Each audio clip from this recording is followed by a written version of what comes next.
Bonsoir à toutes et à tous et bienvenue dans votre chaîne d'histoire. Installez-vous confortablement, mettez vos écouteurs et laissez votre imagination vous emporter. Notre histoire d'aujourd'hui s'intitule Le bûcheron et le dresseur de chevaux. Il était une fois, dans un temps très ancien, un petit royaume appelé la branche du grenadier.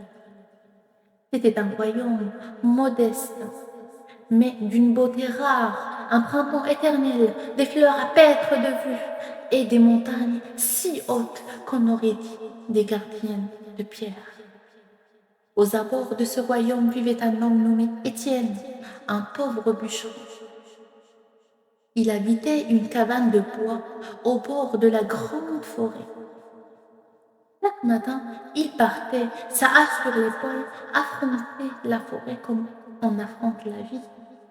Il coupait le bois, il vendait au marché et partageait sans jamais rien garder pour lui.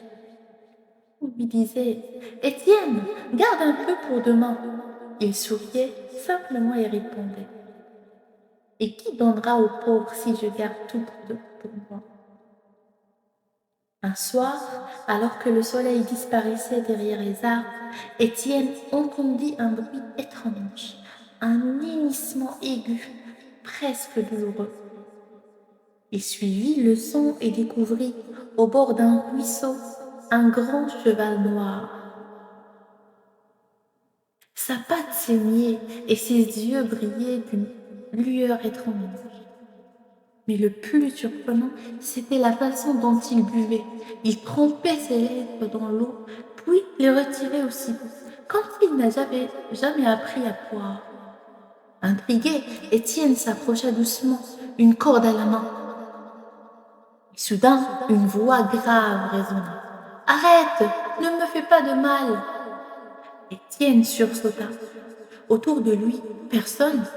C'était le cheval qui venait de parler. Tremblant, il murmura: « Pardieu, un cheval qui parle !» Et la voix répondit: « Oui, c'est moi, je m'appelle Adrien, j'étais le dresseur royal du palais du roi avant qu'un sort maléfique ne me transforme en cheval. » Assis près du ruisseau, Étienne écouta Adrien lui raconta son histoire. Autrefois, il vivait heureux auprès de sa femme et de sa fille, au service du roi Léon. Mais un jour, un étrange vêtu de pourpre arriva au palais. C'était un sorcier qu'on appelait le gardien. Il amusait le roi avec des tours incroyables, serpents dans les bouteilles, colombes dans les mains, puis, soudain, il disparut. Quelques jours plus tard, le roi changea. L'homme, juste et bon, devint froid, cruel, sans sourire, ni aucune pitié. Une nuit, en visitant l'écurie, Adrien entendit des gémissements venant d'un vieux hangar abandonné. Il s'y rendit et découvrit le vrai roi Léon, enchaîné, blessé, suppliant qu'on lui donne de l'eau. Le roi qui régnait n'était qu'un imposteur. Le sorcier avait pris son apparence, laissant le vrai prisonnier ici. Quand Adrien tenta de le délivrer, le sorcier apparut et, d'un sort, le transforma en cheval. Blessé, traqué, Adrien s'échappa de justesse, jusqu'à tomber entre les mains du bon Étienne. Étienne posa sa main sur la crinière d'Adrien et dit: « Ne t'inquiète pas, je t'aiderai à retrouver ton apparence et à sauver ton roi. » Le cheval leva la tête et souffla. « Mais comment vaincre un sorcier si puissant? Dis-moi, mais comment vaincre un sorcier si puissant? » « Ensemble, répondit Étienne, ensemble, on trouvera un moyen. » Ils rentrèrent à la cabane du bûcheron. Près du feu, ils mirent au point un plan. Étienne se ferait passer pour le fils d'Adrien, venu chercher son père disparu, et deviendrait à son tour dresseur au palais. Le lendemain, Étienne se présenta aux portes du palais, son cheval noir à ses côtés. Les gardes le regardèrent avec méfiance, mais sa sincérité toucha le maître des écuries, qui accepta de l'engager. Ainsi, Étienne entra dans le palais et Adrien retourna à l'écurie, cachant son secret derrière ses yeux sombres. Les jours passèrent et passèrent. Étienne observait, écoutait, guettait chaque rumeur. Un jour, il entendit deux servantes murmurer.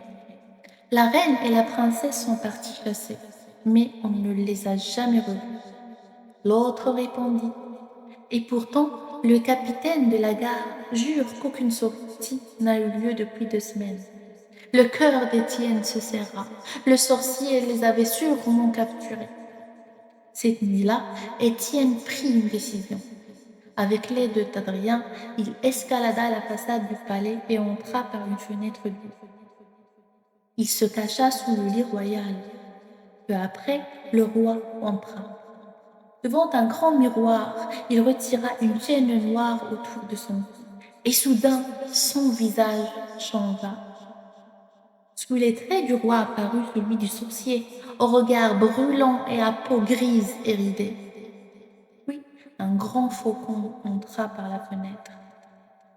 Mais ce n'était pas un oiseau ordinaire. Il parlait d'une voix humaine. Seigneur gardien, dit-il, les armées du roi Gauthier sont prêtes à attaquer dans les 3 jours. Parfait, répondit le sorcier. Quand je quitterai le palais pour ma partie de chasse, le royaume sera sans défense. Étienne comprit tout. Le faucon était le messager du mal, et la chaîne noire, la source du pouvoir du sorcier. À l'aube, Étienne raconta tout à Adrien. Il savait ce qu'il devait faire, capturer le faucon et briser la chaîne avant que l'armée ennemie n'arrive. Le soir venu, Étienne grimpa dans un arbre face à la fenêtre royale, son arc en main. Le faucon arriva, majestueux. D'un geste précis, Étienne tira.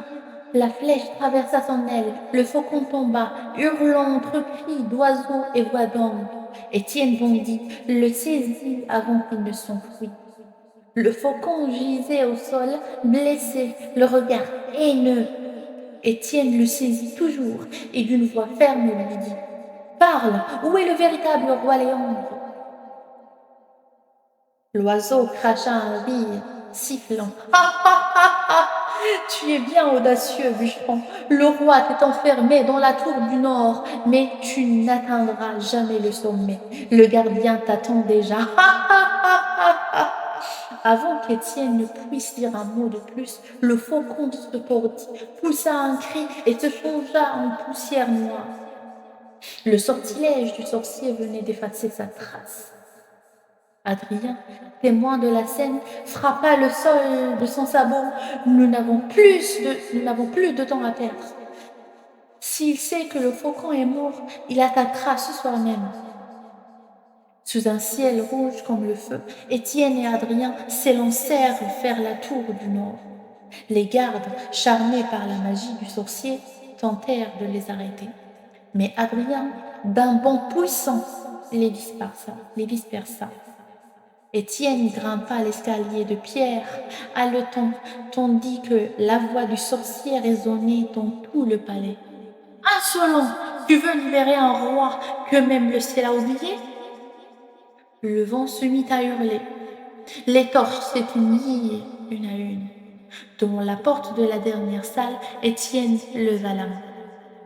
Il pria doucement. « Seigneur, Seigneur, guide ma main et protège l'innocent. » Et il entra.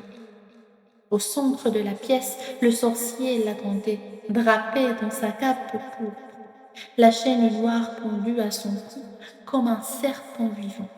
À ses pieds, le roi Léandre, pâle, épuisé, enchaîné. Voilà donc le héros que Dieu m'envoie. Ricana le gardien. Un bûcheron sans âme, un cheval ensorcelé et un royaume qui s'écroule.